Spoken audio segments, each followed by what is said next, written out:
So there's this classic joke. It's pitch black outside, late at night, and this guy is on his hands and knees under a really bright streetlight, just desperately pawing through the grass. Okay. And a passerby stops, sees him struggling, and asks what he's looking for. The guy looks up, super frantic, and says he lost his car keys. So being a helpful person, the passerby gets down on his knees too, and they both search this illuminated patch of grass for like 10 minutes. Right, as you do. Right, and they find absolutely nothing. Finally, the passerby sits back, wipes the dirt off his hands, and asks, are you absolutely certain you dropped them right here near the streetlight? I feel like I know where this is going. Yeah. So the man replies, oh no, I lost them somewhere across the street in the dark. The helper is obviously irritated and asks why on earth they are looking here, and the man just shrugs and says, because the light is much better here. Yeah. It's funny, but man, it is painfully accurate. It is, because that joke is essentially the exact business strategy of almost every major corporation today. I mean, they are searching for growth, for success, for innovation in all the wrong places simply because the lighting is better. It is a devastatingly accurate image.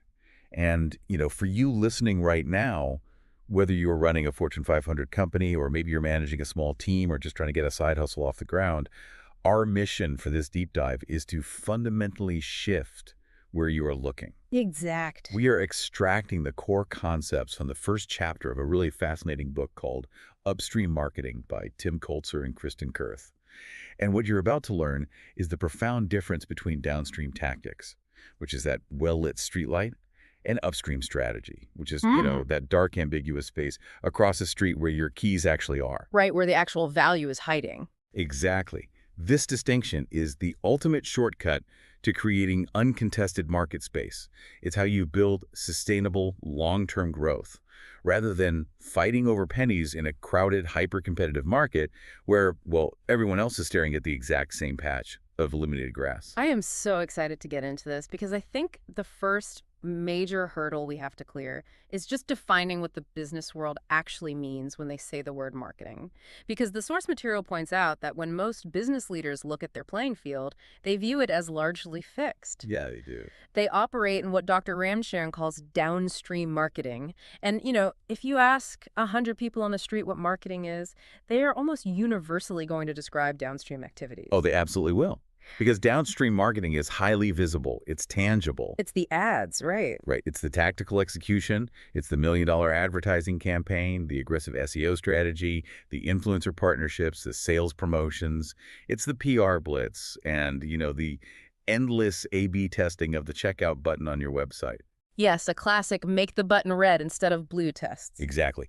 Fundamentally, downstream marketing is all the activity designed to enhance the acceptance of a product or service that already exists.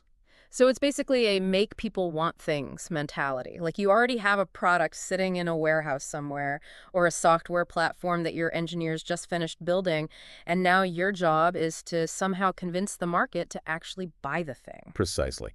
And organizations spend just an astronomical amount of money, time, and human capital right there. They get trapped under that downstream streetlight for a very psychological reason, honestly. Because it feels good. Yeah, because the work is tangible. Yeah. It is immediately measurable. I mean, if you are a marketing manager and you launch a digital ad funnel on a Tuesday, by Wednesday morning, you can open a dashboard and see your click-through rates. Yeah. You can see the daily ad impressions. You can see the cost per acquisition.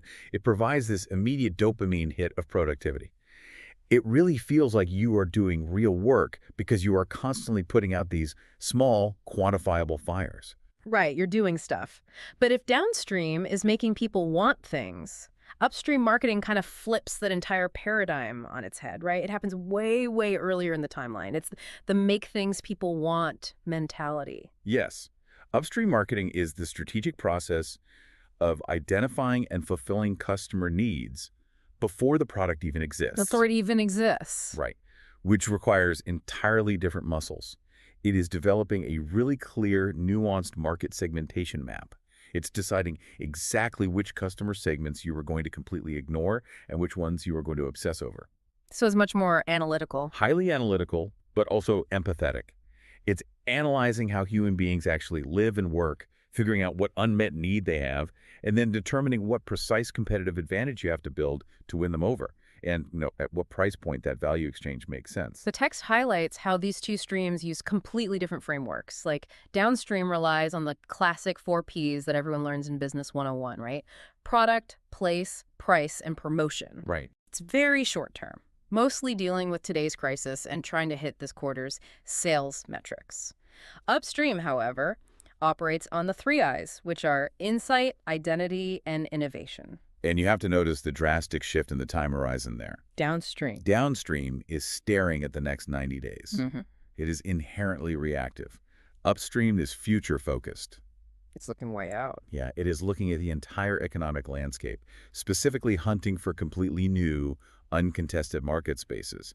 It is not about making like a 5% incremental refinement to the widget you already sell. Right, making it slightly faster or whatever. Exactly. It's about conceptualizing entirely new products, new distribution channels, and new markets based on a deep, almost anthropological customer insight. There is this analogy in the book that crystallizes this perfectly, I think. It's the difference between casting a line and planning the fishing trip. Oh, yeah, that's a great one. Because downstream marketing is essentially baiting your hook and throwing it into the water. You're tweaking the bait, you're reeling it in, you're recasting. That is tactical execution. But upstream marketing is everything that happens before you even start the car to go to the water. It's sitting in your living room and asking, wait, what kind of fish do we actually want to catch today? Does that mean we need to go fly fishing in a river? Or do we need to go deep sea fishing in the ocean? What kind of rod does that require? Exactly. What time of day are these specific fish even feeding? Right. And I really want you, the listener, to pause and evaluate your own workflow right now. Look at your calendar for the past week.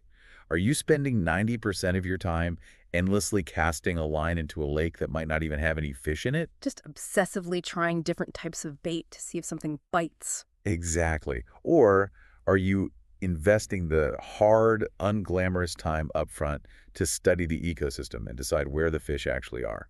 Because the reality is, companies actively avoid the upstream work. It requires a lot of deep patience. And it's abstract. Super abstract. If you spend 3 months doing upstream market analysis, there is no slick, colorful brochure to show your board of directors at the end of it. You just have a theory. So, I'm going to put on my skeptical CEO hat for a second here. Who did? Because this all sounds very philosophical and nice, but businesses run on cash flow. Isn't downstream marketing absolutely essential for survival? I mean, if I am a startup founder, I can't afford to sit in a room for a year theorizing about the perfect lake and the psychology of the fish. I have payroll on Friday. Right, of course. If I don't eventually bait the hook and cast the line, I go bankrupt, no matter how much upstream insight I have. That is a very real, very practical tension. And it is vital to clarify that the source material never dismisses downstream marketing. In fact, it states clearly that downstream marketing is necessary. Okay, good. But it is not sufficient on its own. You cannot survive without sales and promotion. The breakthrough comes when you realize both streams must align as one continuous river. When you execute upstream marketing correctly, it creates something the authors call economic leverage. Economic leverage, okay. How does that work? Well, when you do the hard, abstract, seemingly slow work at the top of the stream, it builds this massive reservoir of clarity. And when you finally release that water, it naturally splits and flows rapidly into multiple smooth downstream channels. Oh, I see. So that concept of a multiplier effect changes the math entirely. If I know exactly who my customer is, and I understand the precise anxiety they feel when they try to solve their problem, then the downstream work isn't a guessing game anymore. Not at all. The ad campaign essentially writes itself. The social media strategy becomes incredibly obvious because I know exactly where they hang out online. I am no longer forcing a boulder up a hill, right? I'm just guiding it as it rolls down. Precisely. The downstream friction just disappears. You aren't wasting money A/B testing 10 different messages because your upstream insight already told you exactly what message resonates. You uncover multiple revenue opportunities from a singular, unified strategic focus. Okay, so to see what this actually looks like when a massive corporation pulls it off, the text takes us back to 1997. Tim Koelzer, who is one of the authors, was working on a major consulting project for a global apparel manufacturer. Right, the EquiBrand study. Yeah, and the mission was ambitious. They wanted to find the headline. Like, what is the fundamental underlying difference between good companies that grow a little and great companies that experience exponential market-defining growth? And it was a massive benchmarking study. They didn't just look at apparel either. They looked at top performers across wildly different industries to see if there was a shared DNA. Companies like IBM, Disney, Gillette, Nike. Exactly. And their visit to Nike's headquarters in Portland, Oregon is just a masterclass in how upstream principles literally manifest in a fedible corporate culture. Yeah, set the scene for us on this. Because in 1997, corporate America was incredibly stuffy. Its cubicles, its suits, rigid hierarchies. But the consulting team drives onto the Nike campus in Beaverton, and they initially think they made a wrong turn. Right. They thought they were lost. Yeah. They are expecting these gray, monolithic office buildings. Instead, they find themselves driving through what looks like an elite college sports complex. There are pristine soccer fields, Olympic-grade running tracks, beach volleyball nets. And it wasn't just landscaping. No. Employees were out there playing, sweating, wearing the gear, testing the prototypes in real time. It wasn't a corporate perk like, a ping pong table in a break room. It was a physical manifestation of their strategy. They were experiencing their own category exactly the way their end consumers do. And that physical immersion is not an accident. It is a literal mechanism for generating upstream insight. When your employees are sweating in your product alongside your target demographic, you don't need to rely solely on dry focus group data. You just feel it. You feel it. And that level of deep cultural immersion led to two profound upstream decisions by Nike in 1996, the year right before this consulting study took place. First, they signed a massive sponsorship deal with the Brazilian Football Confederation. Which is huge, but why? Because CEO Phil Knight and his team believed they could only truly understand the global game of soccer if they saw it through the eyes of the Brazilians. They didn't just want to manufacture generic cleats and push them downstream. They wanted to ingest the rhythm, the culture, and the passion of the sport's most devoted fans. Wow. But the second move they made in 96 is the one that really boggles the mind. They signed a 21-year-old kid named Tiger Woods to a 5-year, $40 million contract. Oh, $80 million. In 1996. Right. Today, $40 million for Tiger Woods sounds like a bargain of the century. But you have to put yourself in the business climate of 1996. Nike barely had a pulse in the golf market. To use an analogy, that is like a chef spending their entire life saving to buy the world's rarest, most expensive white truffles before they have even leased a restaurant space. Right, before they even hired a staff or written a menu. Exactly. From a traditional business perspective, it looks incredibly reckless. It's an insane leap of faith. It does. And if you evaluate that decision through a downstream lens, you are entirely correct. It looks like corporate malpractice. I mean, why would you spend $40 million to promote a category where you have almost zero product to sell? Right. But when you evaluate it through an upstream lens, the logic is airtight. It wasn't a blind leap of faith. It was a highly calculated move fueled by an intense upstream insight into the future of consumer behavior. Okay, so what were they seeing that nobody else was? Nike wasn't looking at the demographics of the golf market as it existed in 1996, which, let's be honest, was largely older, traditional, and very country club focused. They were looking at where the market was going to be in 10 years. Oh. Driven by this explosive, once-in-a-generation athlete who's going to completely democratize and revolutionize the sport. They locked in the identity of their golf brand and the insight of a new consumer base first, knowing fully well that the innovation, the actual engineering of the golf clubs and the balls could be developed to follow that vision. So they basically bought the future, not the present. Exactly. That completely shifts how you view risk. And this realization is what hit the consultants after visiting all these different powerhouse companies. They had originally gone in looking for a neat, tidy, step-by-step process for innovation. They wanted a 7-step checklist they could just copy and paste for their apparel client. But they couldn't find one. No. Because a universal, rigid process for innovation is a myth, right? It really is. The business landscape in 1997 was already too complex, and today, in our hyper-connected digital economy, it's infinitely more varied. You cannot mandate a top-down, rigid, multi-stage gate process and expect it to magically produce disruptive innovation. Yeah, that doesn't work anymore. Today, companies rely on agile planning, rapid prototyping, direct-to-consumer feedback loops, open-source collaboration. The methods of executing a business plan are constantly shifting beneath our feet. The authors include this brilliant quote from Harrington Emerson, who was a pioneer in management consulting over a century ago. He said, "As to methods, there may be a million and then some, but principles are few. The man who grasps principles can successfully select his own methods.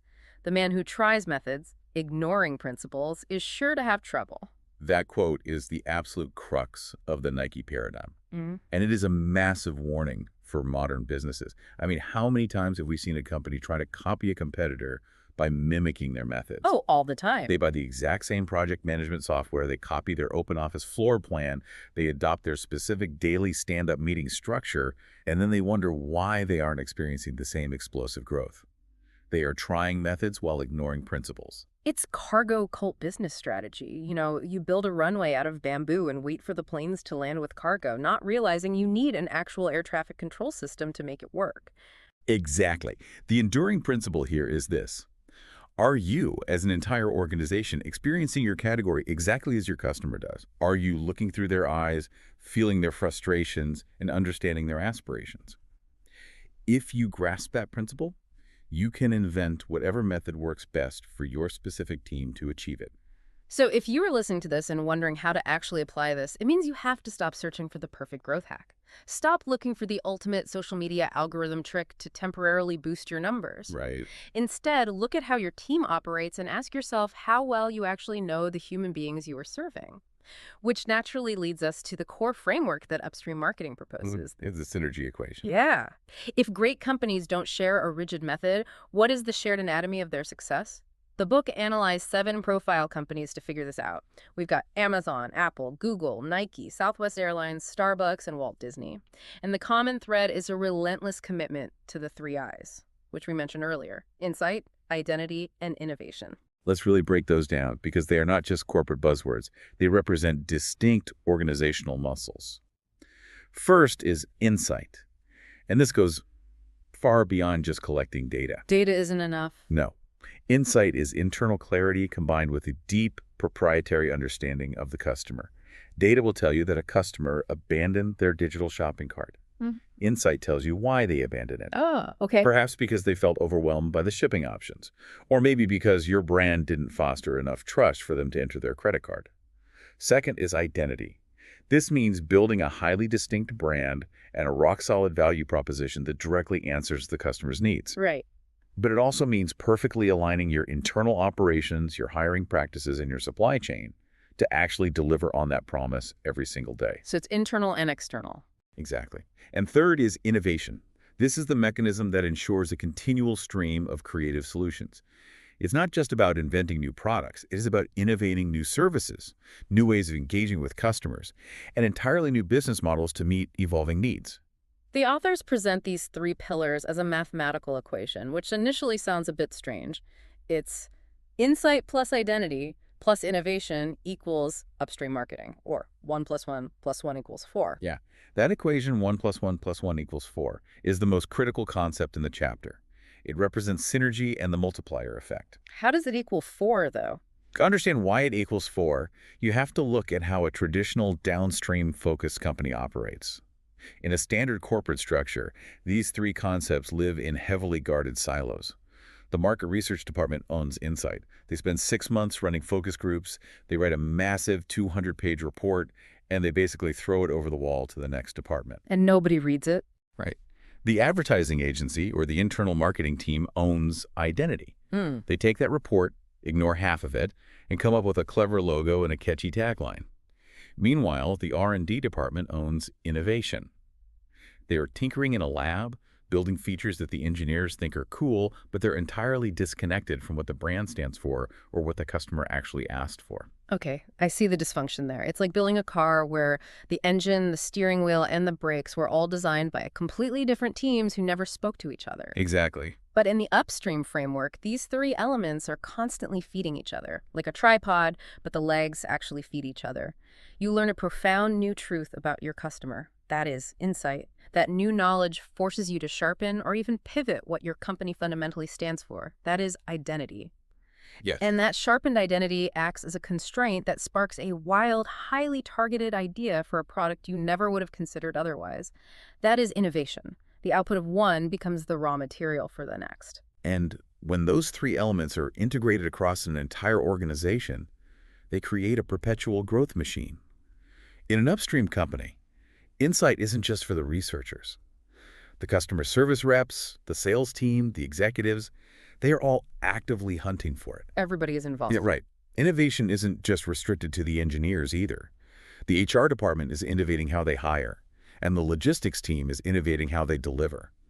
And the real value of this framework becomes incredibly clear when we do a quick thought experiment about what happens when just one of these pillars is missing. Okay, let's run that experiment.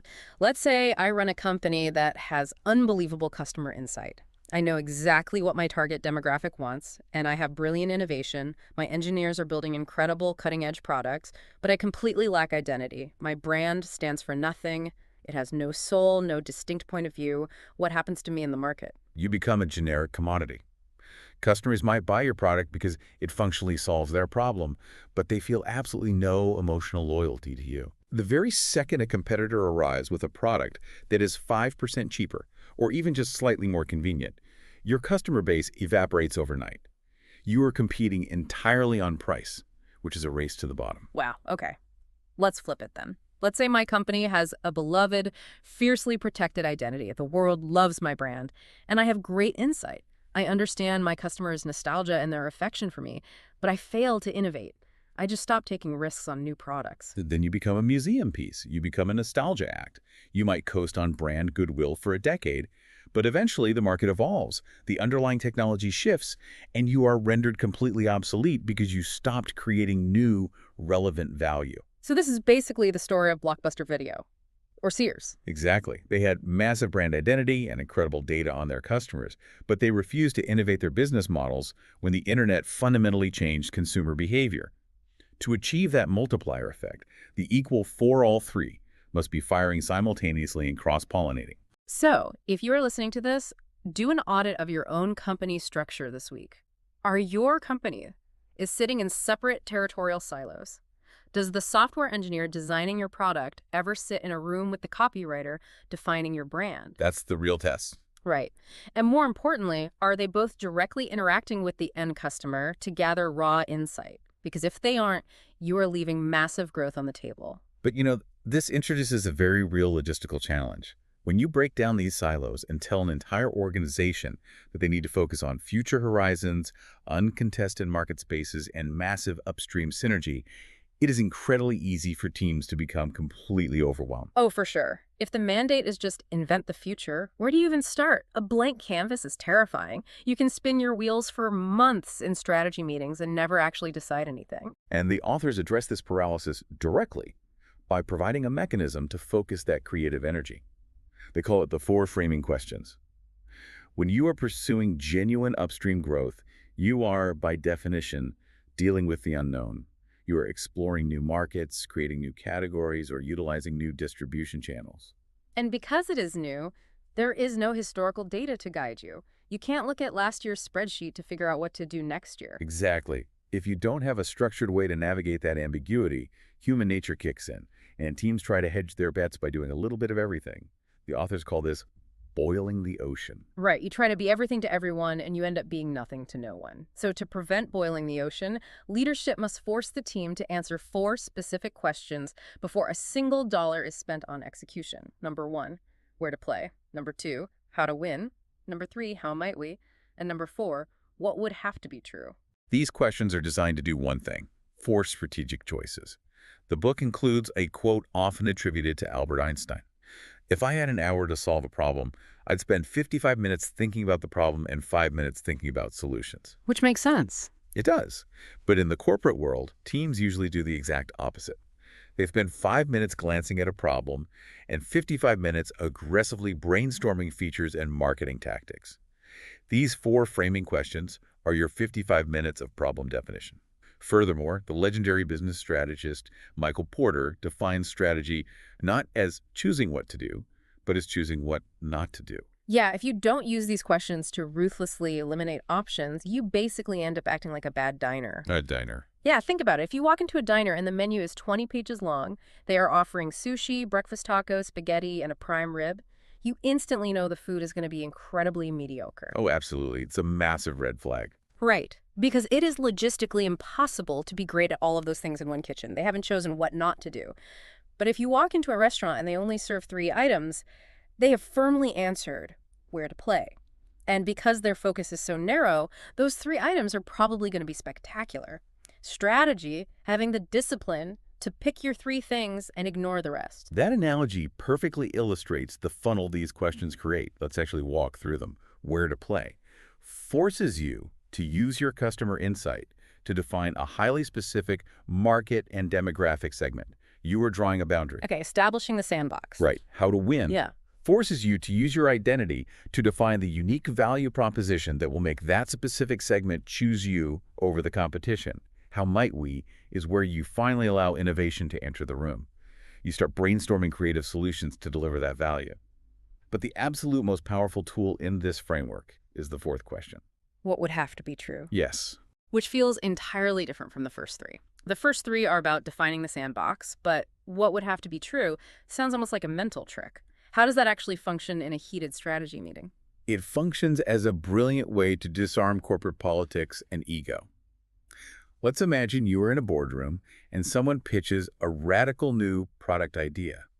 The standard corporate response is to ask, will this work? What happens next? Well, the skeptics in the room immediately start listing all the reasons the idea will fail. The budget is too small, the technology isn't ready, the competitors will crush us. Exactly. The idea is suffocated by pessimism before it can even breathe. But if you change the question to what would have to be true for this to be a massive success, you completely shift the cognitive mindset of the room. Oh, I see. You are forcing the skeptics to work backward from a hypothetical victory. You aren't asking them to endorse the idea. You are just asking them to map out the conditions required for it to win. Exactly. The room might decide that for the idea to be successful, three things must be true. We must be able to manufacture it for under $10, we must secure a partnership with a major distributor, and the target demographic must be willing to adopt a new digital behavior. You take all the emotion and opinion out of the debate. Because once you have listed those conditions, your job as a team is simply to go test whether those conditions currently exist or if you can realistically create them. It replaces endless arguing with objective testing. Bingo. The practical takeaway for anyone listening is incredibly simple but so powerful. The next time you kick off a new project, ban any discussion of solutions, features, or marketing tactics for the entire first meeting. Spend an entire first session answering only these four questions. If you can do that, you are actively practicing upstream marketing. You really are. But we have to address the elephant in the room here. If upstream marketing creates uncontested market space, if it provides massive economic leverage, and if tools like the four questions make it accessible, why isn't every single company doing this? Why is the gravitational pull of the downstream streetlight so overwhelmingly strong? Because operating upstream is deeply uncomfortable. The authors are incredibly honest about the massive internal resistance any leader will face when trying to pivot an organization upstream. Upstream marketing takes significant time, and modern corporate culture despises patience. Yeah, we want results yesterday. Right. It also lacks physical tangibility. You can't hold an insight in your hand. And most damning of all, success is notoriously difficult to measure in the short term. You are asking investors or a board of directors to trust a process that might not yield a measurable financial return for several years. It requires an organizational tolerance for ambiguity that most management structures are explicitly designed to eliminate. But the counter-argument is that the opportunity cost of demanding immediate certainty is eventual irrelevance. If you refuse to navigate the ambiguity, you never find the uncontested market space. Exactly. The text highlights a specific technique used by companies like Amazon and Disney to manage this anxiety and keep their teams focused during the long upstream phase. It's called begin with the end in sight. Because you do not have a tangible product to show people yet, you have to create a highly tangible vision of the end state to keep the organization aligned and motivated. You have to make the future feel real. How do they do that? Well, Disney is famous for utilizing incredibly detailed cinematic storyboards years before they pour a single ounce of concrete for a new theme park ride. They map out the emotional journey of the guest frame by frame. Amazon uses a legendary process where executives are required to write a 6-page narrative, essentially a press release from the future, detailing the exact customer experience and benefits of a product before a single line of code is ever written by the engineering team. And Nike, going back to them, they build rough, physical, iterative prototypes just so their teams can touch and feel the trajectory of the idea. Right. They are manufacturing tangibility. They are giving the downstream-minded people in the organization something to hold on to while the upstream work continues. And this connects to a profound philosophy from Jeff Bezos about time horizons. Right, the 7-year horizon. Yes, he argued that if you structure your business to only do things that require a 3-year time horizon, you are going to compete against a massive multitude of companies. It's a bloodbath because everyone can plan for 3 years. But if you have the structural patience and the courage to invest on a 7-year time horizon, you suddenly compete against a tiny fraction of the market. Very few companies and very few CEOs have the job security or the bravery to look 7 years out. But I'm going to challenge you on this, again, playing the role of a hyper-aggressive, data-driven executive. Modern business is entirely built on precise data, quarterly KPIs, and measurable ROI. The source material claims that upstream marketing thrives on being roughly right rather than precisely wrong. Yes, it does. If I am a CEO and a project leader comes to my desk with a 7-year plan and tells me the financial projections are only roughly right, I'm going to throw them out of my office. It sounds like a sophisticated excuse for bad math and sloppy execution. How does the concept of being roughly right survive the reality of a modern board meeting? That is the exact friction that kills most upstream initiatives. And it stems from a total misunderstanding of what data actually is. You have to explain to that board that different streams require entirely different navigational tools. Downstream marketing absolutely requires mathematical precision. Right. If you're running an ad campaign today, you need to know the exact number. Exactly. You must know if your cost per click is $1.10 or $1.15, because that margin dictates your daily profitability. But upstream marketing requires directional accuracy. You are attempting to navigate a market that does not yet exist. If you demand perfect, precise data before you decide to enter a new category or launch a truly disruptive product, you have, by definition, waited too long. Because precise data only exists for things that have already happened. Yes, you cannot have precise data about the future. If the data is pristine and easily available, it means your competitors have already been operating in that space for years and you are late to the party. That makes so much sense. So upstream marketing relies on the courage to make reversible decisions based on directional insight and then failing fast. Right. You launch a minimum viable product, you test it in the real world, you gather new insight, and you rapidly adjust. You minimize the ultimate cost of failure by being roughly right early on, rather than spending tens of millions of dollars over 3 years in secret to be precisely wrong about a perfectly engineered product that absolutely nobody actually wants. The graveyard of corporate history is full of precisely engineered failures. It really is. This means that if you are leading a team and you cannot clearly articulate the end state of your idea right now, like if you can't write that Amazon-style press release from the future or sketch out that Disney storyboard, you don't actually have a business idea yet. You just have a vague intention.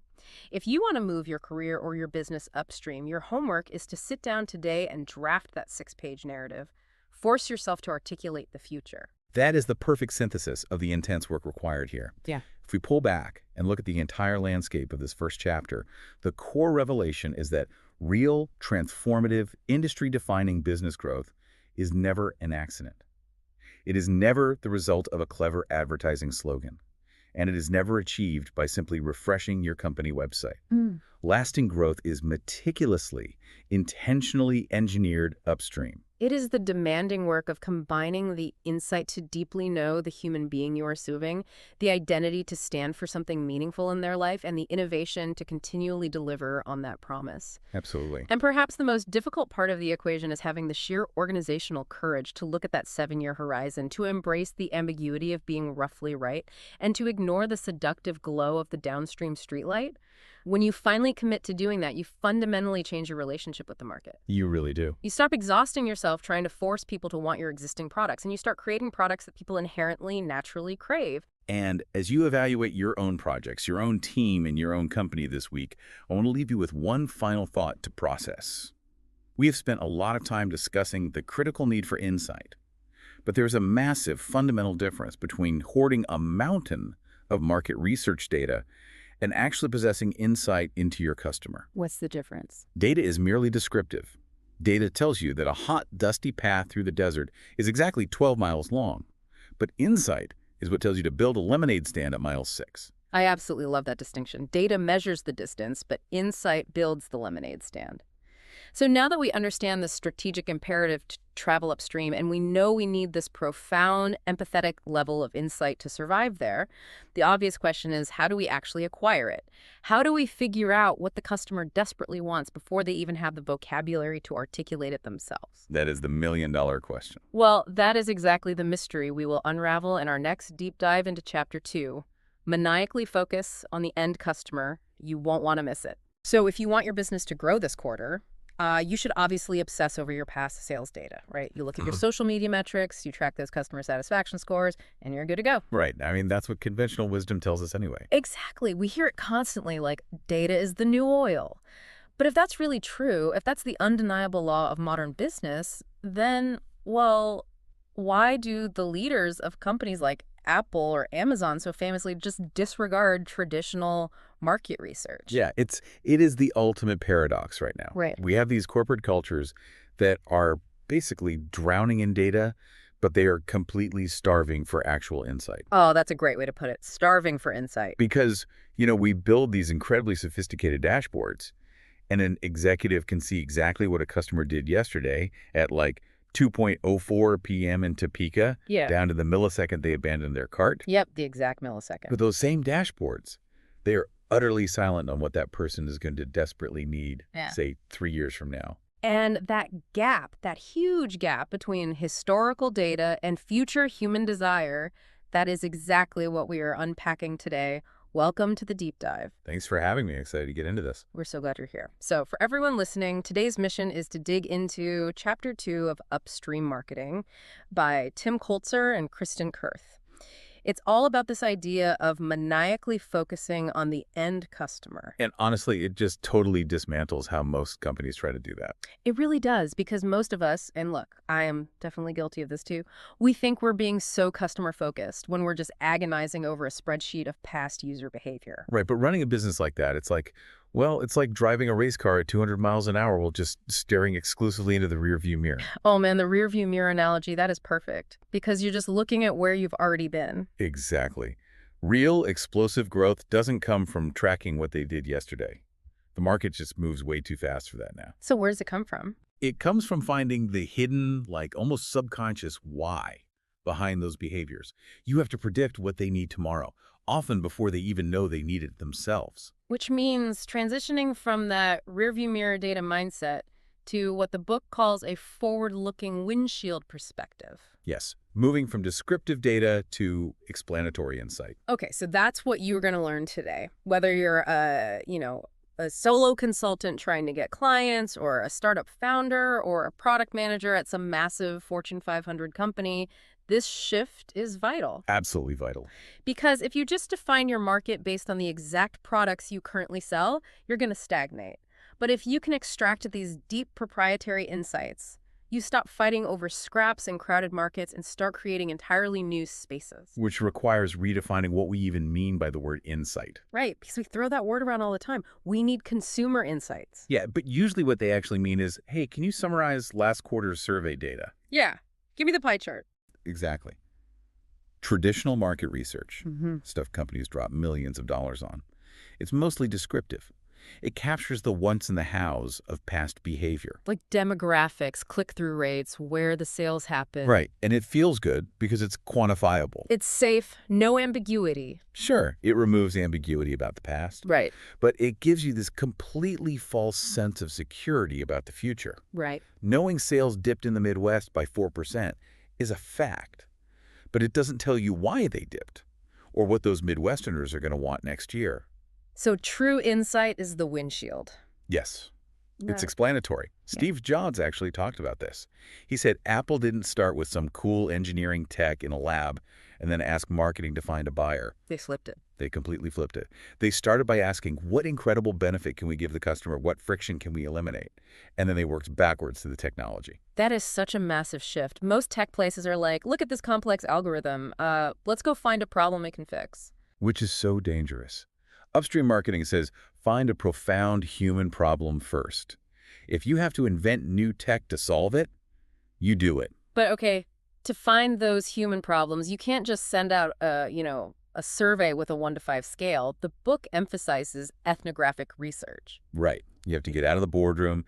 You have to immerse yourself in the customer's actual physical environment. Let's talk about the hiker example from the sources, because I think this makes it so clear. It's a great example. So imagine you run a refreshment stand, and you're located at mile 5.8 of this really grueling, steep hiking trail. Okay, I'm picturing it. Sweaty hikers everywhere. Right. And you want to increase your revenue. Now, traditional research would say, stand at your counter with a clipboard and ask people who just bought lemonade, did you like it? Scale of 1 to 5, do you want cherry flavor next time? Which sounds logical. I mean, you're getting direct feedback from your buyer. It sounds logical, but it's a totally closed loop. Yeah. You're only asking them about a product you've already decided to sell. You're framing their whole universe around lemonade. Wow. Yeah. Upstream marketing demands that you close the stand, put on your hiking boots, and actually hike the trail with them. Do the ethnographic research. Exactly. Experience the physical toll, the sweat, the heavy legs, the sun beating down on you. And when you finally drag yourself up to mile 5.8 with them, The whole paradigm shifts, because at that exact moment of exhaustion, nobody cares about cherry versus grape flavoring. they don't care at all. It's not a pace test anymore. It's a biological crisis. Right? They care about urgent rehydration, lowering their core temperature. The why isn't about a tasty drink. It's about physical exhaustion. So once you realize that, your whole business model could change. Yes. You stop seeing yourself as just a lemonade vendor. Maybe you start selling ice-cold neck towels or, high absorption electrolyte packs. Or charge an entry fee for a misting tent with lounge chairs. Exactly. You expanded your total addressable market exponentially because you look through the windshield of their actual friction, not the rearview mirror of lemonade sales. And this translates to software perfectly, too. Like, a SaaS company might look at their data and say, wow, users are spending 45 minutes a day on our dashboard. Great engagement. But if they actually sat behind the user, Did the digital ethnography, right? They might see the user practically crying, exporting data, wrestling with Excel pivot tables, switching between 5 tabs. that 45 minutes isn't engagement. No, it's high-friction misery. The dashboard totally lied to you. It's a massive vulnerability. If a competitor builds a tool that does that in 4 minutes, your highly engaged user is gone instantly. Oh, totally. Okay, and there's another great example in the text about consumer packaged goods, the pancake mix. Ah, the psychology of the pancake mix. This one proves that just making things perfectly convenient isn't always what people actually want. Right, because if a food company wants to sell more mix, they can look at grocery scanner data forever, but it won't tell them how a consumer feels on a Sunday morning in their kitchen. Scanner data just gives you price elasticity and velocity. To find real growth, researchers literally went into people's kitchens. They asked lifestyle questions, observed morning rituals. Yeah, they watched. Do you make them from scratch? Do you use just add water mix? Yeah. Or the mix where you have to add a fresh egg and milk? And the insight they found about the emotional difference there is wild. They asked, essentially, when you use a mix but you crack a fresh egg into it, does that make you feel like you're genuinely baking? And the answer is a huge psychological driver. Because just pouring tap water into powder, it feels kind of industrial, right? Like you're serving your family cheap convenience food. But the act of cracking an egg. Hearing the whisk hit the bowl, suddenly you're a wholesome provider making a home-cooked meal. Yes, it fulfills this emotional role of being a caring parent, but it's still convenient enough to pull off on a crazy weekend morning. Which totally redefines the company's job. They aren't selling milled flour. They are selling the emotional experience of domestic provision, minus the friction of measuring baking powder. Exactly. So if some executive looks at the data and says, let's remove the egg to make it easier, they might actually destroy the emotional value and tank the product. Because they tried to optimize the wrong thing. But okay, let me play devil's advocate here for a second, because I know some executives listening are getting sweaty palms right now. Let's hear it. If traditional research is looking at a post-game box score, this ethnographic stuff is like sitting in the locker room feeling the tension before the game. It's rich, it's nuanced, but isn't it also terrifying? Like, you're abandoning statistically significant hard data for feelings, for observing 10 people in a kitchen. I hear that pushback all the time, Yeah. but it's a false dichotomy. Upstream marketing does not say, throw away your quantitative data. Okay, so. It says you use this messy qualitative exploration to figure out what hard data you should actually be tracking in the first place. Oh, wow. So the human research Builds the parameters for the math. Precisely. Because if you're tracking the wrong metrics like that sauce engagement time, your hard data isn't just useless, it's actively deceiving you. Sometimes consultants will do these deep interviews and the client will say, well, we didn't learn anything fundamentally new. Right. I knew our software was hard to use. Exactly. But the correct response is, the goal wasn't just to learn a fun new fact. Did you hear about a pervasive friction point that you aren't currently solving? And if you know it's there, why aren't you solving it? That's the difference between market research and applied insight. An insight is garbage if it just lives in a PowerPoint deck. You have to act on it. You have to literally reorganize your product roadmap to fix the friction. But that brings up a huge logistical problem. Which is? If we're going to do this deep, time-intensive shadowing, we can't observe everybody. So who exactly are we following around? Because if I just study my totally average, everyday customer, aren't I just going to get average, boring answers? Yes, and that is a massive point of failure for a lot of companies. They want mass market appeal, so they pull a statistically average focus group. Right, the middle of the bell curve. But the fatal flaw there is that the average consumer is defined by the fact that they accept the status quo. They just deal with the friction. Exactly. They've learned helplessness. They don't spend their days dreaming up ways to revolutionize your product category. They just adapt to the broken system. They don't even know they have a problem. Exactly. So to find breakthrough insights, you have to look at the fringes. Two groups, specifically. First, your power users. The 20% driving 80% of the revenue. Right. They stress test the product every single day. They know every flaw. But the second group is even more crucial for category creation. Extreme consumers. The people on the absolute far edges of the bell curve. Yes, the absolute fringe. Okay, explain the mechanics of this. Because on paper, spending R&D money on extreme outliers sounds crazy.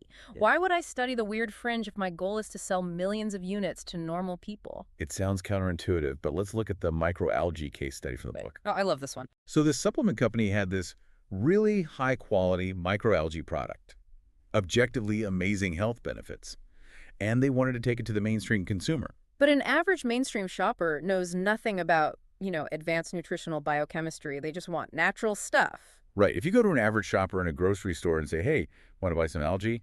They picture pond scum. The focus group dies immediately. Instantly. So the researchers bypassed the mainstream completely. They went straight to the most extreme consumers they could find.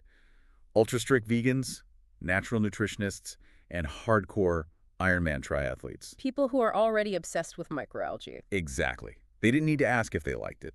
They needed to find out the precise mechanics of why they used it. What was the physical and psychological payoff of eating this obscure ingredient? And when you ask an Ironman athlete about nutrition, they track everything. They are hyperarticulate about their bodies. They explained the sustained energy without crashing, the bioavailable nutrition that didn't mess up their digestion during a 10-hour race, the rapid muscle recovery. So they got the actual verified benefit. Right. And once the marketers understood those intense benefits, they could translate them. They synthesized that complex science into a simple message for the mass market. They used the extreme users as a decoding ring. Exactly. They found the real value and then softened the language for an everyday person who just wants to, avoid that 3 p.m. slump at their desk. That is brilliant. It reminds me of Formula One racing and the normal car industry. Oh, that's a perfect analogy. Because when Mercedes or Ferrari spends $100 million making some crazy kinetic energy recovery system for an F1 car, they aren't doing it because a guy driving a minivan to buy groceries needs to shave 1/10 of a second off his commute. Right. They do it because Formula One is a crucible. It's the most extreme friction environment you can put a car in. Yes. The extreme environment forces rapid innovation. The F1 driver pushes the car to the literal limit of physics. They find the failure points in the brakes or the aerodynamics way before anyone else. And the engineers have to solve those extreme problems immediately. Right. And then, 10 years later, that exact same traction control tech quietly becomes a standard safety feature in a Honda Civic. You study the extremes because they highlight latent problems the mainstream will eventually care about. That captures it perfectly. The extreme consumers are your vanguard. They set impossibly high standards. Right. Whether it's Michelin star chefs testing consumer knives. Or those hardcore Apple developers who camp out for new silicon architectures. Those tails of the bell curve are an early warning system. They broadcast the frustrations that will inevitably hit the mass market. So the takeaway for you listening right now, stop pulling the middle of the pack. Seek out the most intense, demanding, totally unreasonable users in your space and study their friction, because they are experiencing tomorrow's mainstream problems today. That's it. But that brings up a huge hurdle. Let's say an extreme user hands you a problem. How do you ensure you actually invent something new instead of just building a slightly faster horse?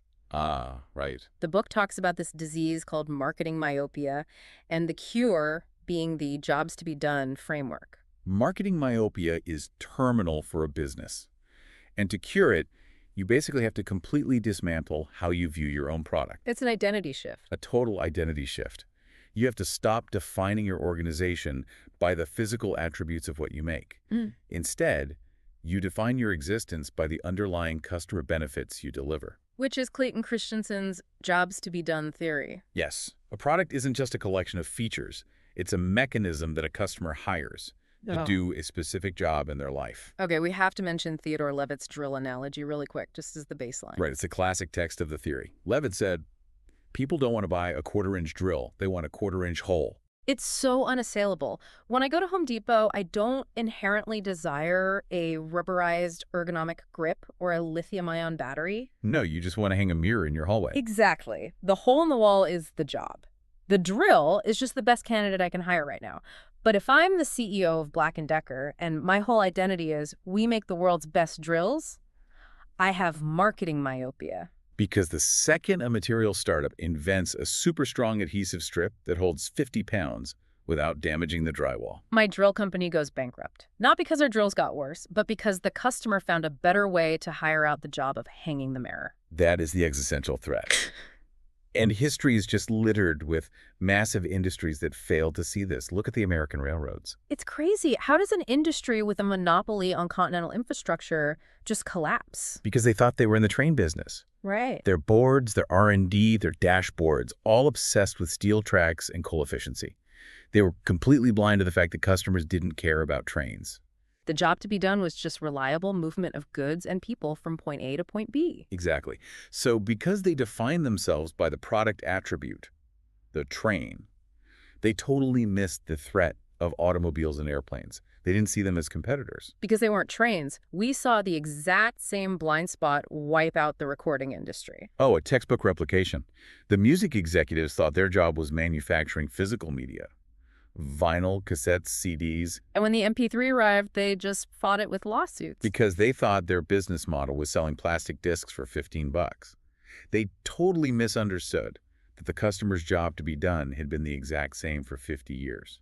Convenient on-demand access to music. And that's the void Apple stepped right into. Perfectly. When Steve Jobs launched the iPod, he didn't get on stage and talk about the supply chain of Toshiba hard drives. Or FireWire transfer speeds. He didn't sell the attribute at all. He just said, 1,000 songs in your pocket. He sold the ultimate benefit. He sold the perfect completion of the job. That phrase, 1,000 songs in your pocket, it's like the holy grail of jobs to be done. Let's try applying this to a modern service business to see how it scales. Okay, let's do it. Let's say I own a local premium fitness center. People pay a monthly subscription. If I have marketing myopia, I think my business is providing access to heavy iron and treadmills. Right. But my clients aren't hiring my gym for the iron. Client A might be hiring it to build confidence for a beach vacation. Client B is hiring it to build cardio so they can keep up with their toddler. And Client C, a stressed-out lawyer, is hiring your gym just to get a 45-minute mental sanctuary away from their phone. Yes. So if I don't understand the specific jobs they're hiring me for, I don't even know who my actual competitors are. That is where the framework becomes a weapon. If Client C's job is mental sanctuary, your biggest competitor isn't the Gold's Gym down the street. It's the Calm meditation app. Or a hiking club. Or literally a glass of wine on the couch. We're all competing for the job of stress relief. And focusing on that benefit immunizes you against disruption. If you only sell gym equipment, a Peloton comes along and you lose your clients. Yeah. But if you are the ultimate provider of mental clarity and community, you can add recovery rooms or mindfulness classes and keep your users because you're still solving their core problem. Okay, so the assignment for everyone listening, Ruthlessly interrogate what you actually sell. Stop trying to optimize the drill. Ask yourself what higher order purpose your customer is trying to achieve. Right. But, okay, I see an execution problem here. It's easy for us on a podcast, sorry, in a deep dive to say, find the higher purpose. But humans are terrible at articulating their own psychological needs. Oh, we are the worst at it. If you ask a customer, they'll just say, I want a cheaper software license. How do we systematically extract that deep truth? The book talks about benefit laddering. Benefit laddering. Yeah. It's a structured technique to force you out of the feature level weeds and up into the psychological drivers. You picture a ladder with 3 rungs. Okay, 3 rungs. Bottom rung, product attributes, the physical facts or specs. Middle rung, rational benefits, what those features actually accomplish functionally. Top rung, emotional benefits, how completing that function makes the user feel. And how do we move up? You just keep asking, why does that matter to the customer? Let's trace it with a concrete example. Let's use the automotive industry. Bottom rung, attribute. A car manufacturer uses high tensile steel and robotic spot welding. That's a fact. Yeah. Now move up. Why does robotic welding matter? Well, it matters because it makes the chassis stiffer. It increases structural integrity. Right. Middle rung, rational benefit. The car's reliable, handles predictably, and won't crush in an impact. It's safe. And most marketing stops right there. Buy our safe car. Exactly. But upstream marketing forces you to ask again, why does having a safe machine matter on a deep human level? Because nobody wants to die. We want to survive. Push it further into a specific emotional state. Top rung. It isn't just basic survival, it's peace of mind. It's that profound feeling of being a responsible, protective parent when you're driving your kids through a massive rainstorm at night. Wow. You aren't selling steel, you're selling the emotional relief of knowing your family is safe in the backseat. The distance from a robotic welding arm to the feeling of being a good parent is huge, but the logical chain is totally unbreakable. It connects perfectly. But I'm going to challenge this. Because mapping emotion onto cars or baby food is easy. But what about highly technical B2B sales?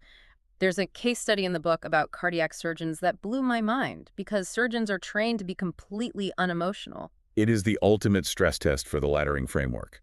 So this medical device company makes a breakthrough surgical tool. They want to sell it to cardiac surgeons. Now, these surgeons are hyper-analytical, data-driven, scientific people. Right. In interviews, the surgeons universally claimed they only cared about one metric: patient safety. Which is exactly what I want my heart surgeon to care about.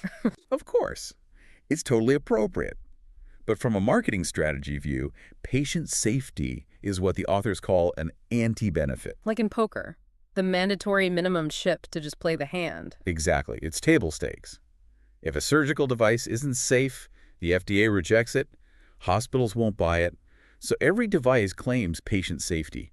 It doesn't differentiate you at all. So they had to keep pushing up the ladder. They kept asking why safety mattered, looking for the real driver, and through deep, qualitative interviews, they found the actual hidden variable that made a surgeon pick brand X over brand Y. And what was it? Ease of use in the operating room. Oh, wow. But wait, there is a huge psychological barrier there. A world-class surgeon who trained for 15 years is not going to sit in a room and admit, I want my surgeries to be easy. No way. It threatens their ego. Right. It implies they can't handle complexity. Right. And that is the pivotal insight.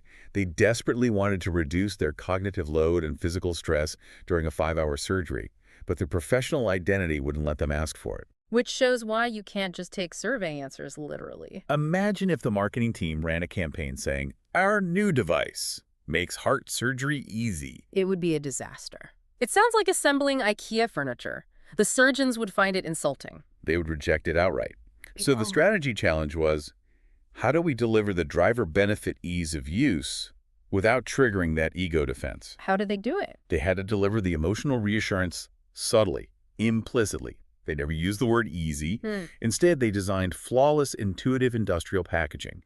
They used a hyper-professional clinical marketing tone.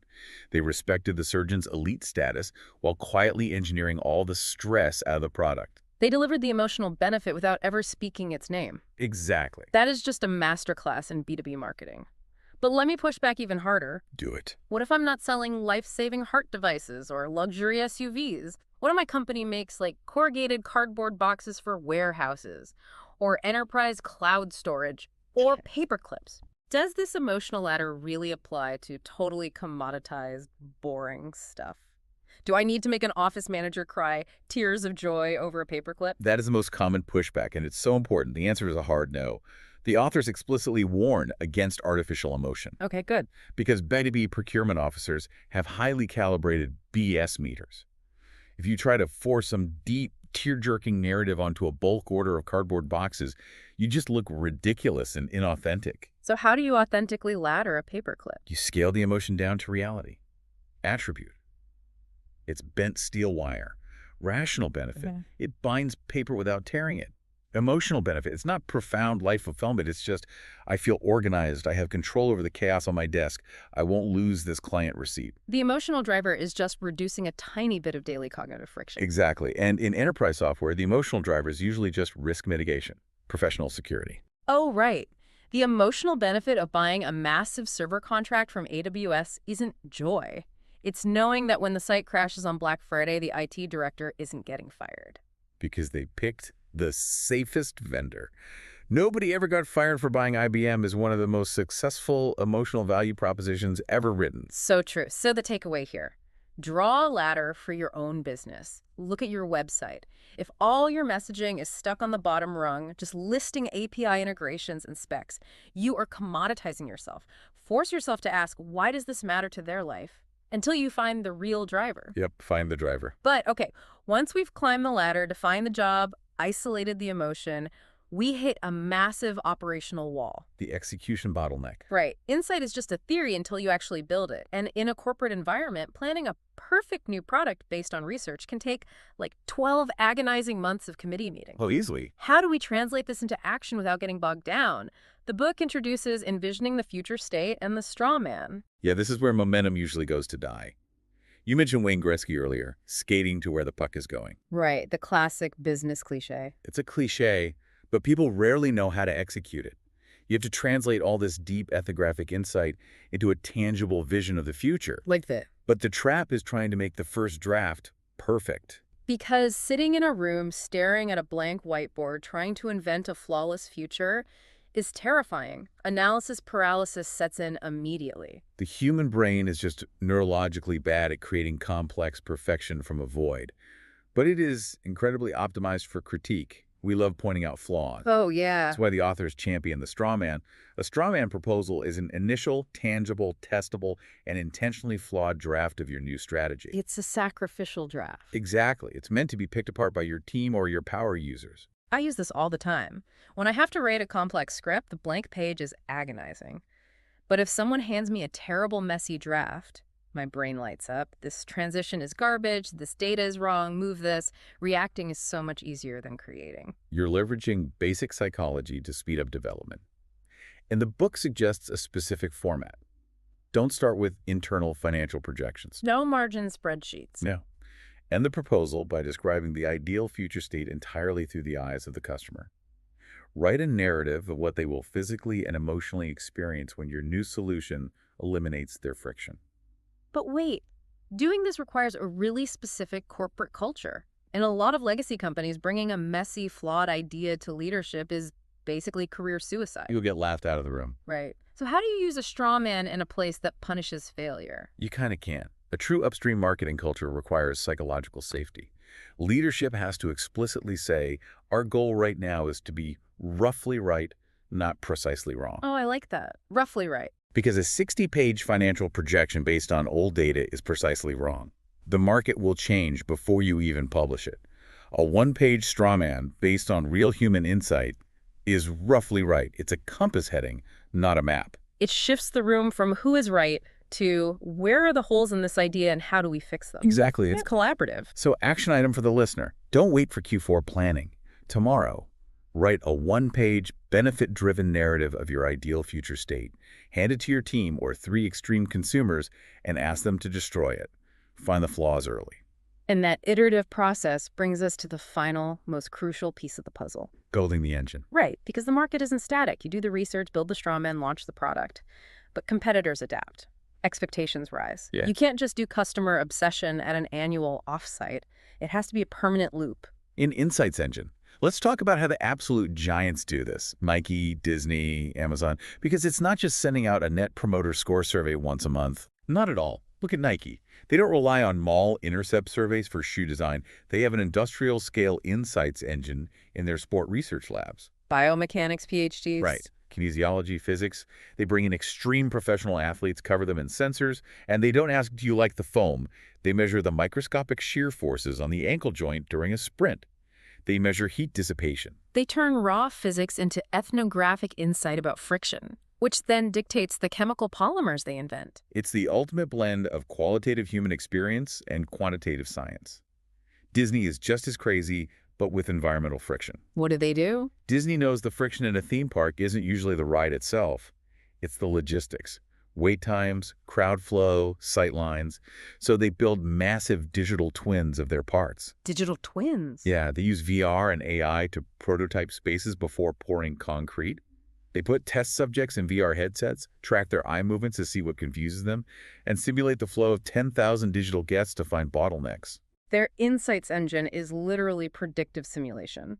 And Google, Amazon, their entire platforms are autonomous engines. Every search query, every mouse hesitation trains their algorithm. Amazon tracks page load times down to the millisecond because they know exactly how a fractional delay changes the user's emotional state and buying behavior. They've operationalized listening at a planetary scale, which is amazing. It is. But this is also the exact moment where an independent consultant or startup founder listening is going to throw their hands up and say, cool, I don't have $1 billion VR lab or a server farm. How does a normal business build an insights engine? And that is the crucial pivot. The technology Disney uses is just the vehicle. The underlying principle is just a mindset of continuous listening. Okay, so give us the scrappy, low-budget blueprint. How do I operationalize this tomorrow with zero budget? You start by hijacking existing data streams. For example, religiously read the Amazon, Yelp, or G2 reviews of your direct competitors. But not just the aggregate star rating, right? Yeah. No. Read the 3-star reviews forensically. A 3-star review usually means the core product works, but some specific friction point is driving them crazy. If someone writes a paragraph complaining about a competitor's clunky onboarding, they just handed you the roadmap for your next feature. For free. You're letting your competitors' failures fund your R&D? I love that. Yeah. What about tracking our own users? Use digital diaries with your extreme consumers. Find 3 power users and ask them to keep an unstructured voice memo log on their phone for 2 weeks. Just hitting record when they get annoyed. Exactly. Just 30 seconds every time they hit a frustration or have to create a workaround in your industry. You'll get raw, unfiltered emotion that a written survey would totally sanitize. And you can automate social media listening too, right? Like not just searching your brand name, but searching industry keywords paired with friction words. Yeah. Frustrated by, broken, confused, or, my favorite, I wish. Whoa, I wish. When a user tweets, I wish my CRM software could just do X, they're literally handing you an unfulfilled job to be done on a silver platter. Yeah. But the key to all of this is systematizing it. It can't be a reactive thing you only do when revenue drops. You have to institutionalize it in your calendar. A continuous feedback loop. So, pragmatic takeaway. Open your calendar right now. Block out 45 minutes every single Friday morning. Use that time exclusively to read competitor reviews, listen to a power user's voice memo, or search I wish on social media. Make the windshield perspective an unbreakable habit. Because that operational discipline is exactly what separates companies that get lucky once from companies that consistently define the future. We have covered so much strategic ground today on Chapter 2. We went from the danger of the rearview mirror to the necessity of the windshield. We talked about the hiker's physical friction, the emotion of pancake mix, and Formula One innovation. Railroad myopia, the surgeon's benefit ladder, the straw man. So much. If you had to distill the absolute soul of this upstream marketing philosophy into one single truth, what is it? The core truth is that real, sustainable growth never comes from just pushing your existing products harder or yelling about your features louder. It comes from understanding human beings with more depth and empathy than your competitors do. Period. When you abandon the comfort of past data, seek out the extreme users, and obsess over the emotional and rational jobs your customers are desperate to complete. You transcend competition. You don't just take market share, you create entirely new markets where you are the only logical choice. It's a shift from managing products to solving human problems. Exactly. To close us out, I want to leave you, the listener, with a final provocative challenge to chew on before you open your laptop tomorrow. Think about the product or service you spend 40, 60, 80 hours a week working on. If you were forced to strip away the brand name, delete all the tech specs, the features, the integrations, and you could only describe the ultimate emotional relief it provides to your end customer, would you still define your business the exact same way? If you answer that honestly, it might just destroy your current roadmap, but it'll force you to build something infinitely better. Because once you've unlocked that empathetic understanding of your customer, the very next challenge is aligning it with your own corporate identity. So next time, we're exploring the two most critical questions in business strategy. To whom and for what? As we figure out your organization's ultimate purpose. Until then, stop staring at the dashboard, get out of the building, and start looking through the windshield. Picture this. It is the year 1996. You walk into an electronics store to buy an Apple computer, and you walk up to the display, and you are immediately confronted with just, well, an absolute wall of confusion. Oh yeah, the dark ages of tech retail. Right, it was a mess. You see the Macintosh Performa 5200, and then right next to it is the Performa 5215, then the 5220, the 5300, the 6200, the 6300. And don't forget the Quadras. Exactly, the Quadras, the PowerBooks, the Newtons. As a consumer, you have absolutely no idea what the difference is between, like, a 6200 and a 6300, and frankly, neither does the salesperson. No, they were just reading off spec sheets at that point. Right, and Apple sales are in free fall, the company is bleeding cash, staring down the barrel of bankruptcy, and just suffocating under the weight of its own, like, completely bloated product line. Which is when Steve Jobs comes back. Yeah. Yes. A returning CEO named Steve Jobs walks into a strategy room. He looks at this sprawling, chaotic mess of products, and he walks over to a whiteboard, draws a simple grid with just 4 boxes, and in one ruthless stroke, kills 70% of the company's hardware products. Just wipes them out. Thousands of hours of engineering, millions of dollars in R&D, entire product divisions just gone. Gone.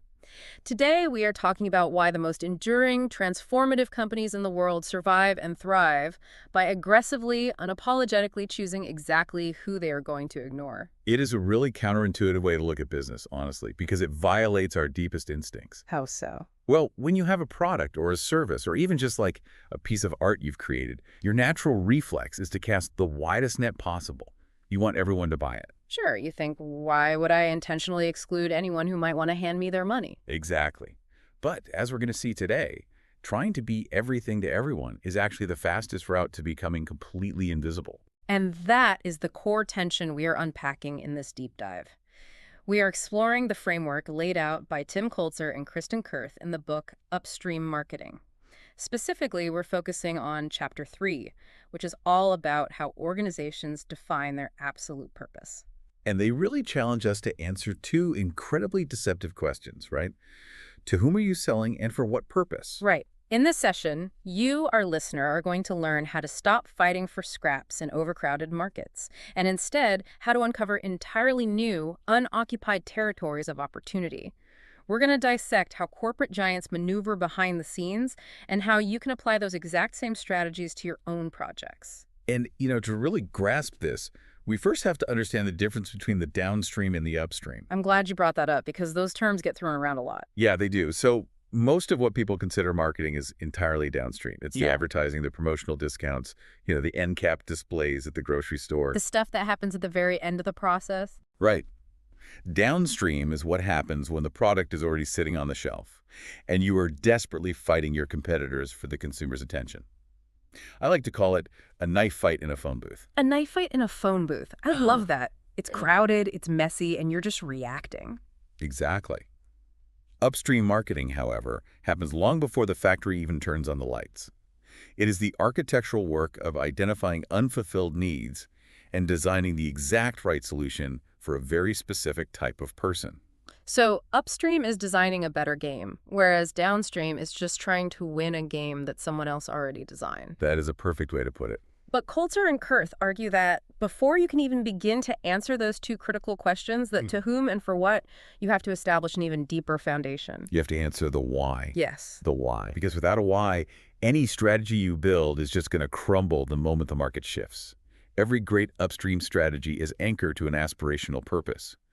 The authors lean heavily on Simon Sinek's foundational concept here. Right, the idea that people do not buy what you do, they buy why you do it. Exactly. The physical product you hand to the customer is simply the tangible proof of your why. I want to look at how this actually functions in the wild because it's really easy to dismiss this as, corporate fluff, just a poster on a break room wall. Oh, absolutely. It sounds like navel-gazing if you don't look at the mechanics of it. So let's look at Nike. If you ask someone on the street what Nike does, they will say they make sneakers and athletic clothes. But Nike's stated purpose, their why, is to unite the world through sport to create a healthy planet, active communities, and an equal playing field for all. Which is huge. And Phil Knight, the co-founder, had a massive realization early on about this. He noted that Nike used to believe everything started in the laboratory. They thought they were a manufacturing company that succeeded by inventing, like, better foam or better rubber. Better tread patterns, that sort of thing. Right. But Knight eventually realized that everything actually spins off the consumer. And that realization fundamentally shifts how a company operates, right? Like, if Nike believes their purpose is just to manufacture rubber soles, then their marketing will sound like a technical manual. It would just be a list of features. Yeah. But Knight observed that if you spend a 60-second television commercial trying to explain the proprietary air cushioning technology in your shoe, the audience just tunes out. Nobody cares about the polymer density. Exactly. However, if you spend those 60 seconds showing Michael Jordan soaring through the air in slow motion, pushing the limits of human potential, you don't have to explain the rubber. The emotion, the aspiration, the intrinsic why is instantly transmitted. We see the same pattern with Google, actually. I mean, their mission isn't to write the world's most profitable advertising algorithm. Which is what they actually do. Right, the what is ad algorithms. But their why is to organize the world's information and make it universally accessible and usable. Or take Starbucks. Their foundational why isn't about roasting coffee beans. It's to inspire and nurture the human spirit. One person, one cup, and one neighborhood at a time. It's so interesting because none of these iconic brands define themselves by the physical item they put in a box or a cup. Because the physical item is temporal. Yeah. I mean, technology changes, tastes change. If your purpose is tied entirely to a specific product, your company dies the moment that product becomes obsolete. You're stuck making better buggy whips. Precisely. But if your purpose is tied to a human aspiration, you can endlessly invent new products that fulfill that aspiration. Okay, I hear all of this, and on a philosophical level, it's beautiful. It really is. But I want to push back on behalf of our listener who might be, like, in the trenches right now. Bring it on. Let's say I am a regional sales manager at a mid-sized B2B paper supply company. I have a brutal third quarter quota to hit. My boss doesn't care about the human spirit. He cares about moving pallets of cardstock. Right, a very real-world scenario. So if I go to my sales team on a Tuesday afternoon and say, hey, everyone, our new purpose is to facilitate the timeless exchange of human ideas through the medium of paper, they're going to laugh me out of the room. Oh, they would absolutely roast you. Right. So does having a lofty why actually change how I operate when I'm just trying to hit a metric? Does it actually move the needle? It's a very pragmatic pushback, and honestly, it's where a lot of leaders get stuck. But let's look at the actual mechanics of your paper company scenario. If your only purpose is sell more paper to hit Q3 quota, you are operating purely downstream. Because I'm just focusing on the end transaction. Exactly. And what happens? Your competitors offer paper for 2 cents cheaper a ream, and you lose the client. You are forced into a race to the bottom on price. Every single time. Because paper is just paper. Right. But if you do the upstream work and define your why as, let's say, providing flawless, invaluable reliability so our clients can focus on their life's work. Okay, that sounds better. But how does that change my Tuesday afternoon? Because you start pitching the cardstock and you start pitching the reliability. You go to a massive law firm and you don't say, we have the cheapest paper. You say, we have a predictive inventory system that guarantees your printers will never run dry at 2 a.m. while you are prepping for a massive trial. Oh, wow. That's a completely different conversation. You tell them you are doing important work, and we make sure the logistics never interrupt you. You have shifted from competing on a commodity to providing a deeply resonant solution. The why isn't a poster on the wall. It's a filter for how you design your service. I see. It dictates the actual offering, not just the marketing copy. Exactly. And furthermore, without that filter, your paper company is highly susceptible to mission creep. Mission creep, yeah, the slow, seductive drift away from what actually makes you great. Yes. When a company lacks a defined purpose, they start chasing revenue simply because the opportunity is sitting there, regardless of whether it actually makes strategic sense. Returning to Nike for a moment, because their purpose is rigidly defined around athletic performance and sport, it creates a boundary. It stops them from deciding, hey, men's wingtip dress shoes are a huge profitable market. We have leather, we have factories, let's make wingtips. Right. If the goal is purely increase footwear revenue, wingtips make total sense. Or, if the goal is purely brand awareness, they should sponsor the next Rolling Stones World Tour. I mean, the Stones play stadiums. Millions of people would see the swoosh. It's a no-brainer if you lack a filter. But if they do those things, the brand dilutes. I mean, a runner looks at Nike and thinks, Are they an elite athletic company, or are they a generic lifestyle conglomerate? right. The internal clarity of the why prevents the company from chasing short-term cash grabs that cannibalize their long-term identity.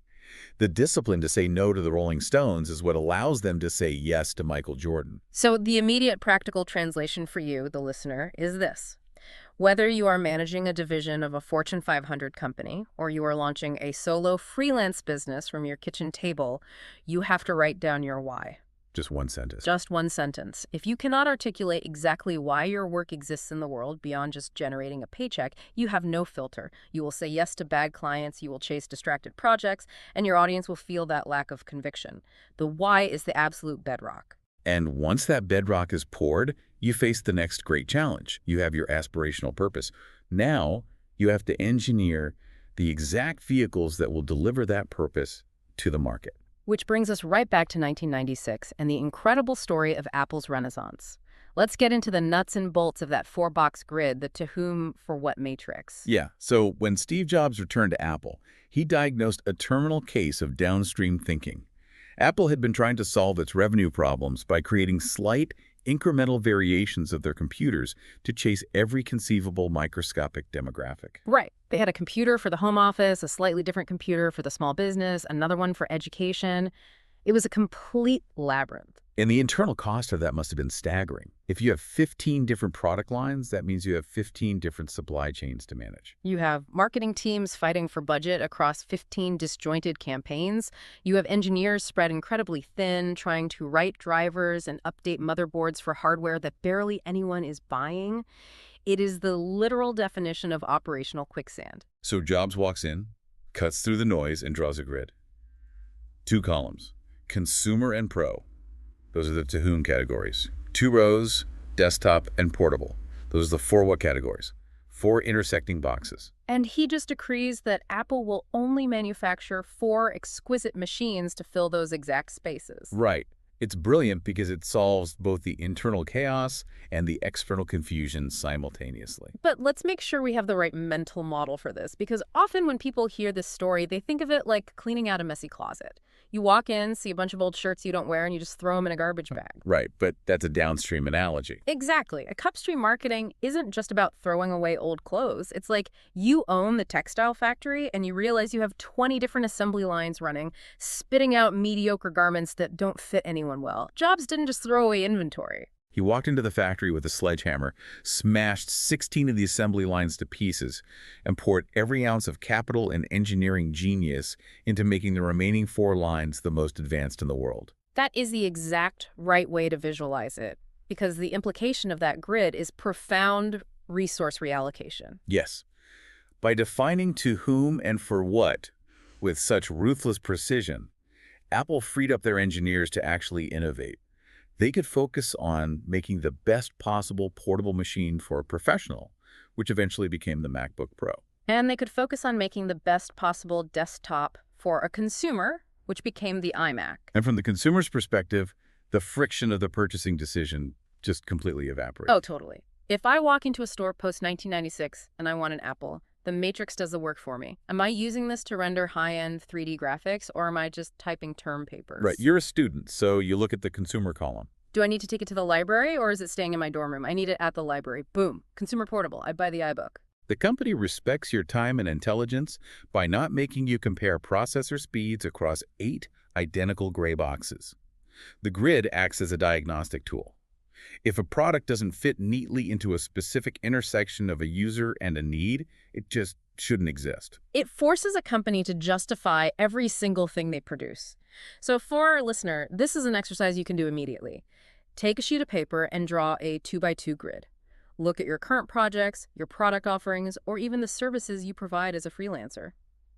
What are the columns? Who are the distinct groups you are serving? And what are the rows? What are the specific use cases or environments where they need your help? Right. If you map your current workload and find that you have 15 projects crammed into one box and 0 in another, or worse, if you have projects floating outside the grid entirely because you don't know who they are for, you are bleeding energy. You are carrying upstream bloat that is going to drown you downstream. But, formulating that grid leads to a very natural question. Well, Steve Jobs knew his columns should be consumer and pro. But if you are starting a new venture, or if you are in a completely different industry, how do you discover what your columns and rows should be? How do you segment the market intelligently so you aren't just guessing? Ah, right.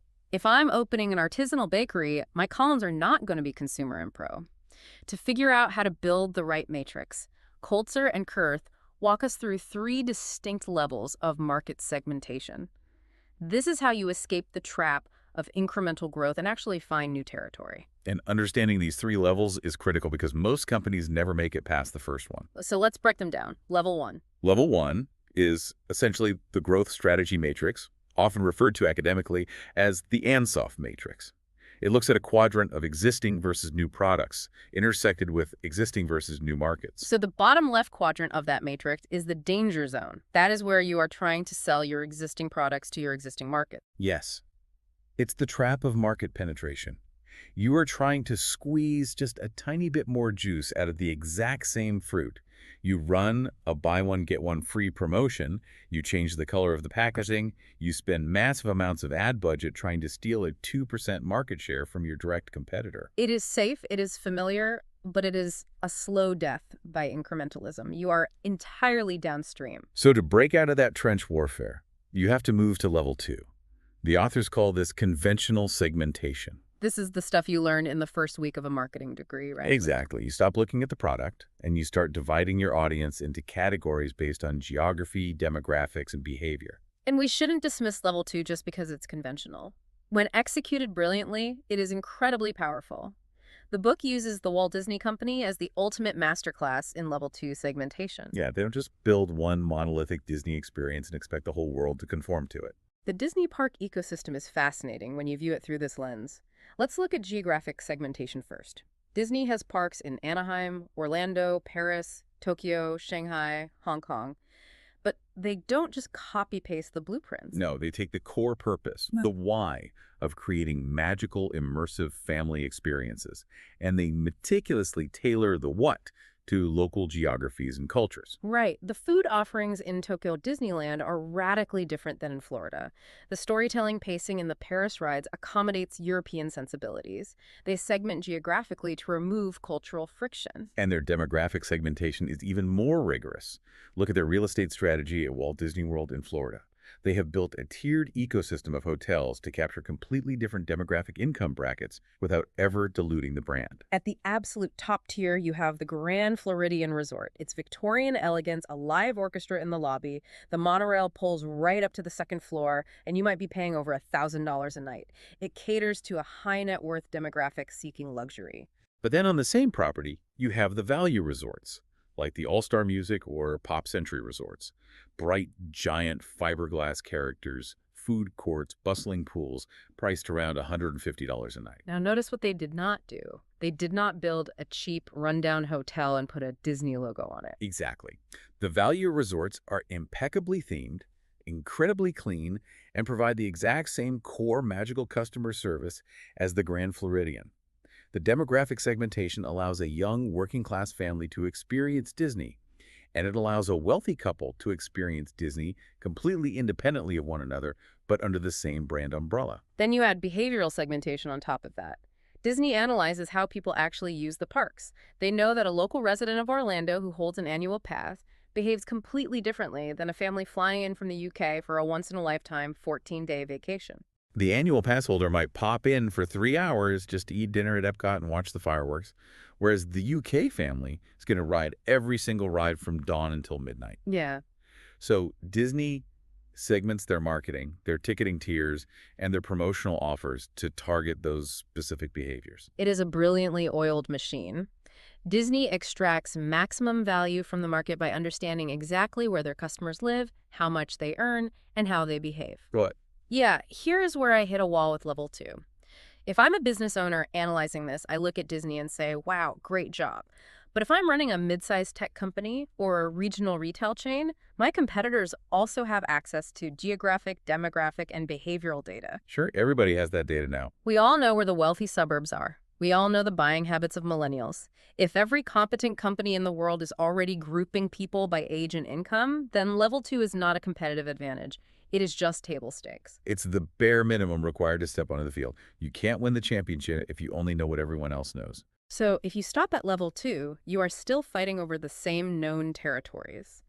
To achieve true upstream innovation, you must evolve to level 3. The Holy Grail, the customer demand framework. Let's unpack that. What makes level 3 so different? In level 3, you transcend demographics. You stop looking at age, gender, and income, and you start looking for highly specific, nuanced need states. Need states. Yeah, you are looking for the intersection of a targeted profile and an unfulfilled psychological or functional requirement.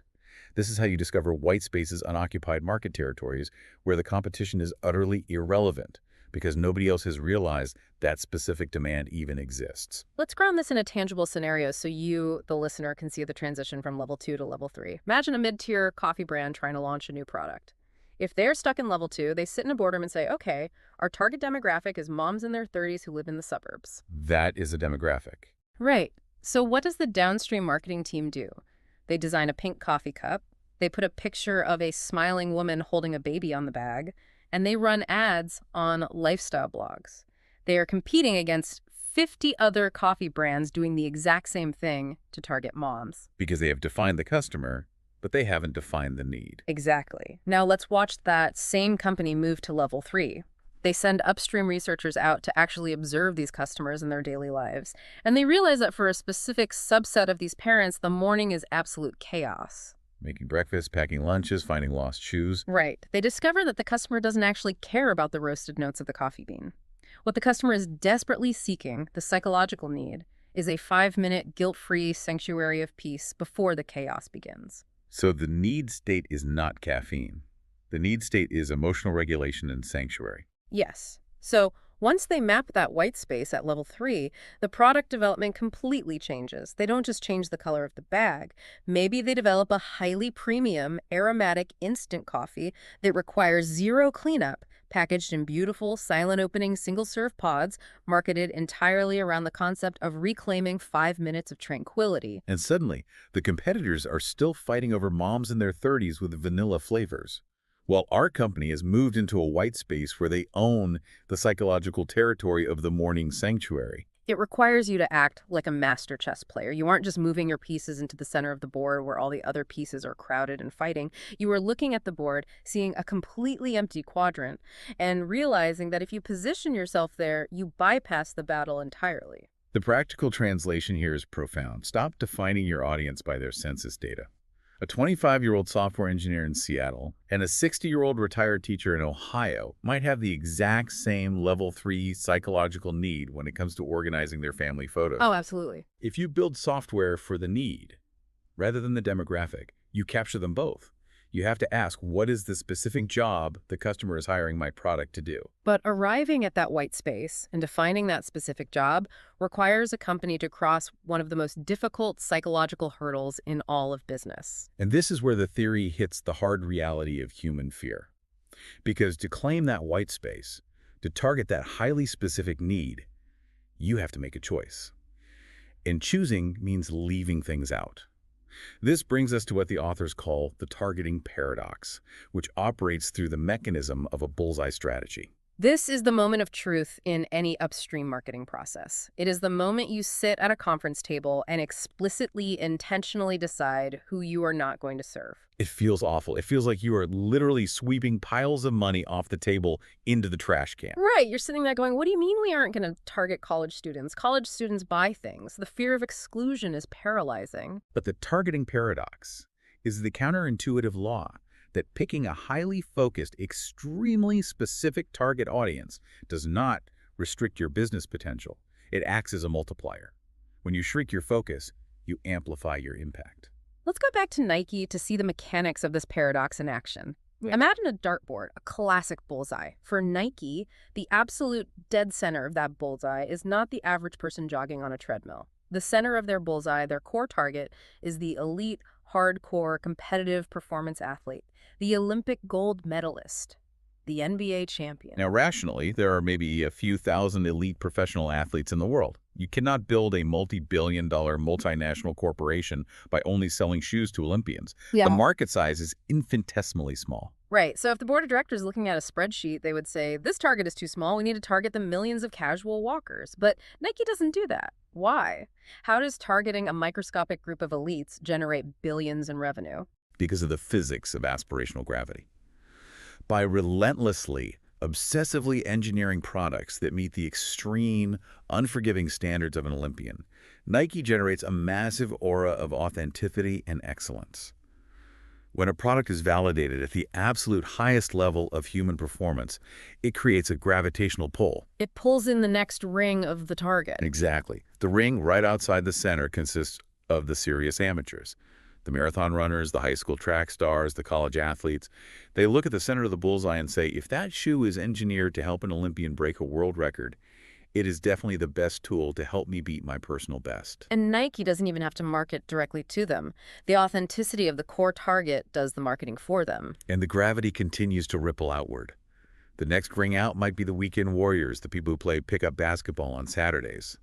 They want the shoe because the serious amateurs have it. And finally, you reach the massive outermost rings of the bullseye, the casual consumers.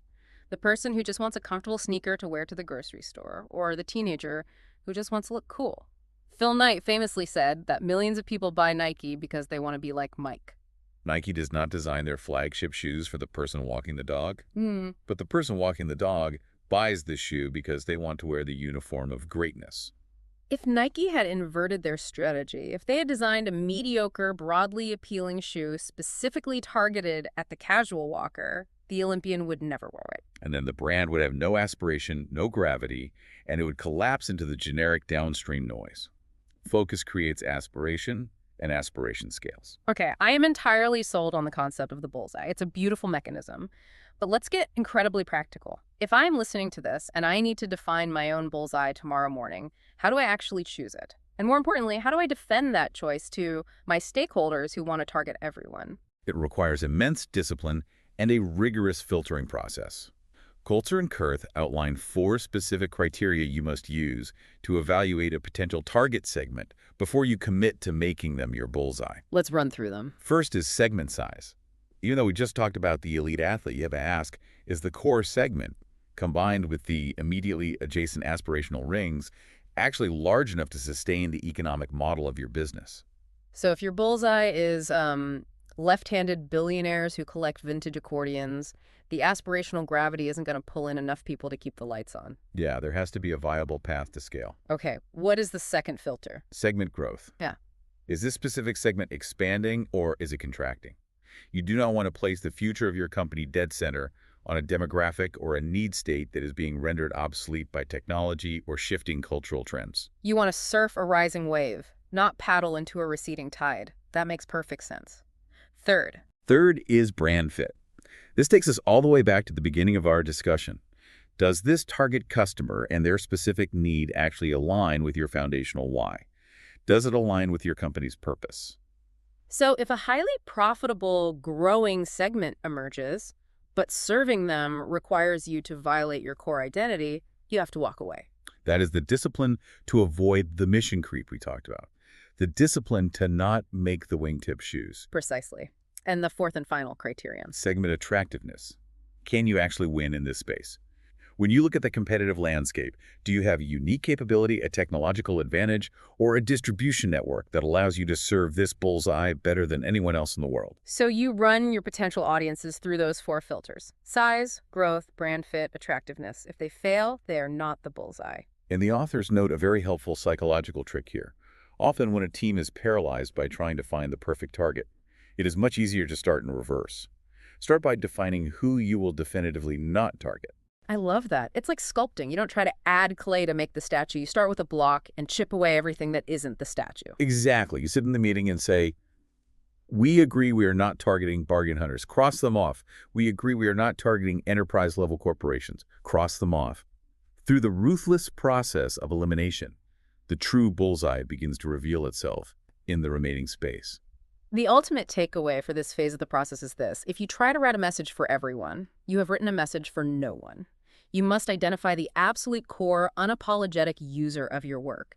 Make all of your creative, engineering, and strategic decisions exclusively for them. Have the courage to trust that the intense gravity of that focus will naturally pull in the broader audience. So, let's take inventory where we are in the upstream journey. You have defined your foundational why. You have drawn your 2x2 grid to organize your playing field. You have analyzed the 3 levels of segmentation to find a level 3 white space. And you have used the 4 criteria to lock onto your precise bullseye target. We have the map and we have the destination. Now, how do we actually build the vehicle to get there? How do we turn this abstract high-level strategy into a tangible product, a new service, or a breakthrough feature?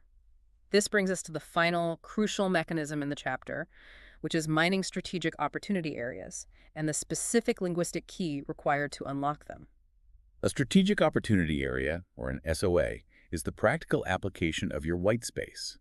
If your target audience and their unmet need represent a coordinate on a map, the SOA is the actual territory you are going to explore to find solutions.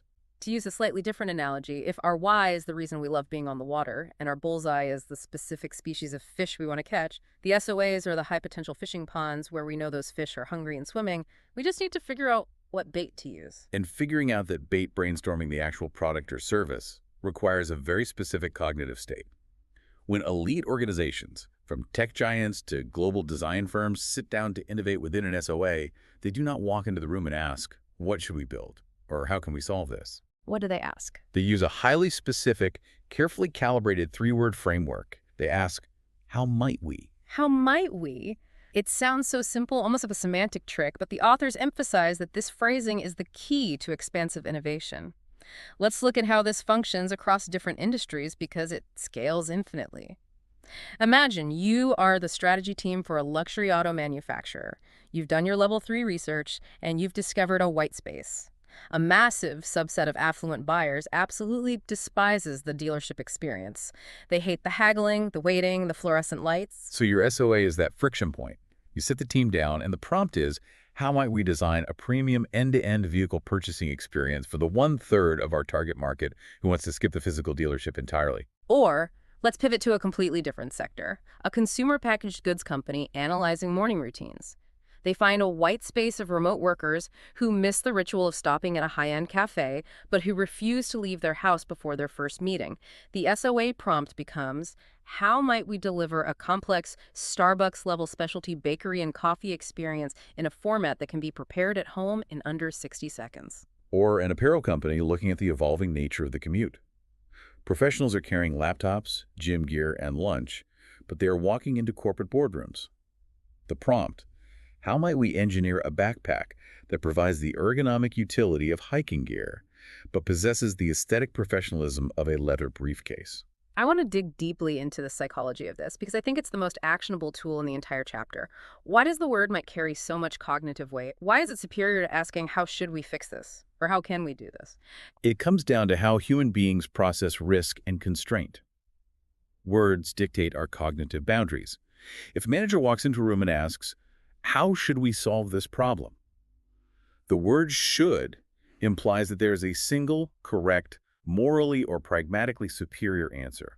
It implies that the answer already exists, and the team's job is simply to deduce it. Exactly. It immediately puts everyone on the defensive. Nobody wants to suggest a wild idea because it might not be what we should do. It demands an immediate blueprint. When you ask for a blueprint, you are asking for exact measurements, structural integrity, and a guarantee that the building won't collapse. It is highly constrained. And if the manager asks, how can we do this? The word can instantly triggers the brain's constraint recognition system.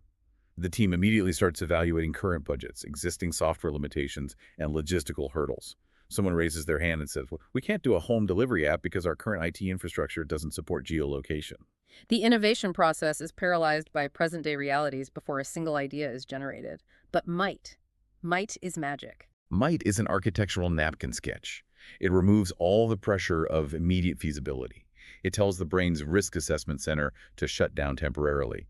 When you ask, how might we, you are inherently acknowledging that we might not do any of these things. We are simply exploring the outer boundaries of possibility. Right. It creates a psychological sandbox where wild, impossible, deeply flawed ideas are welcomed because an impossible idea often contains the seed of a breakthrough innovation. I want to role play this for a second so the listener can hear the difference in real time. Let's take the luxury car example. We want to skip the dealership. If I play the bad manager and ask, how can we sell cars without a dealership? And as your team member, I immediately reply, well, we can't. Franchise laws in 50 states legally require us to use third-party dealerships. End of discussion. The door slams shut. Now let's rewind. I am the upstream manager. I ask, how might we design a dealership-free experience? Now my brain is in the sandbox. I say, well, what if we partnered with luxury hotels, and when guests stay in the penthouse, the car is waiting for them to test drive? Or what if we built a virtual reality showroom that we mail to the customer in a beautiful box? Or what if we just buy a fleet of glass-sided trucks and drive the cars directly to their driveways for a private viewing? Now we are cooking. Mailing a VR headset might be too expensive. The glass trucks might be a logistical nightmare. But we aren't judging feasibility yet. We are mining the SOA. The authors point out a brilliant philosophy for this stage of the process, which is your goal is to be roughly right rather than precisely wrong. That is a profound distinction. Downstream marketing demands precision immediately, which often leads to being precisely wrong. You perfectly execute a product nobody actually wants. Yep. Upstream marketing embraces the ambiguity of being roughly right. You're sketching out broad concepts, trusting that you can tighten the blueprints later. It's the difference between trying to carve a diamond on the first cut versus panning for gold. How might we is the sieve in the river. You are scooping up massive amounts of dirt, rocks, and mud. You are shaking it around aggressively. You're letting all the bad ideas, the impossible logistics, and the regulatory nightmares fall through the mesh. You do this so that you can see if there is one single glowing nugget of insight left in the pan. If you demand precision before you start panning, you never even put your hands in the water. And this tool is entirely democratized. It doesn't require a $1 million R&D budget. It just requires a shift in vocabulary. That is your final, most immediate takeaway for today's session. The next time you hit a roadblock, whether you are trying to pivot your company's entire go-to-market strategy or you are just sitting at your kitchen table trying to figure out how to reorganize your chaotic family schedule, physically take out a piece of paper. Write down the challenge, but start the sentence with the words, how might we? Watch what happens to your brain. Watch how the anxiety of should and can evaporates, and how the puzzle-solving creativity of might takes over. It is incredibly empowering. It completely changes the entire emotional valence of problem solving. We have covered a truly massive expanse of strategic terrain in this deep dive. Let's synthesize the journey we've taken through Koelzer and Kurth's framework. We started at the absolute bedrock, defining a lofty, aspirational why that serves as an uncompromising filter against mission creep. Right, and then we looked at Steve Jobs drawing a 2x2 grid to radically define to whom and for what, acting as a machete through the jungle of product bloat. We moved through the 3 levels of segmentation, realizing that basic demographics are just table stakes, and true innovation requires mapping level 3 psychological white spaces. We then confronted the targeting paradox, learning that having the courage to ignore the masses and focus exclusively on a hyper-specific bullseye is the key to creating aspirational gravity. And finally, we learned how to drop into those white spaces and mine for gold, using the liberating power of how might we. If we pull all of these threads together, the singular unifying insight, the soul of this chapter in Upstream Marketing, is that transformative industry-defining growth is never an accident. It is never the result of randomly casting a giant net into the ocean and praying that a fish swims into it. No. It is the result of terrifying, exhilarating discipline. The discipline to choose one very specific quiet pond. The discipline to decide exactly what single unique fish you want to catch. And the empathy to understand exactly what that fish needs so you can craft the one piece of bait they find absolutely irresistible. Trying to be everything to everyone is a guarantee of mediocrity. Focus is not a limitation. Focus is a multiplier. When you have the courage to define your playing field with that level of extreme clarity, you fundamentally change your relationship with your industry. You stop reacting to the downstream chaos, and you begin dictating the terms of the upstream reality. So we leave you today with this pivotal question. You now possess the tools to rigorously define your playing field. You know how to find your white space, you know exactly to whom you are speaking, and you understand the deep psychological purpose behind what you're offering them. But once you have that brilliant, perfectly targeted product sitting in your hands, how do you actually step onto that field and make the world care? How do you ensure that when the customer sees your solution, they choose you unequivocally over the competitor? That requires taking all of this raw upstream strategic insight and forging it into something visceral, emotional, and unforgettable. You have to build an unbeatable identity and brand. And that transformation, the alchemy of turning a strategy into a globally recognized brand, is exactly the fascinating terrain we will be exploring the next time we take a deep dive. Until then, take a ruthless look at your own grids, have the courage to define your bullseye, and keep asking those how might we questions. We'll see you next time. What you just listened was the beginning of a full audio, way longer, explaining every single chapter of the book. If you would like to keep listening to the end and access to the full audio, you can access it with the link down below in the description and in the pinned comment.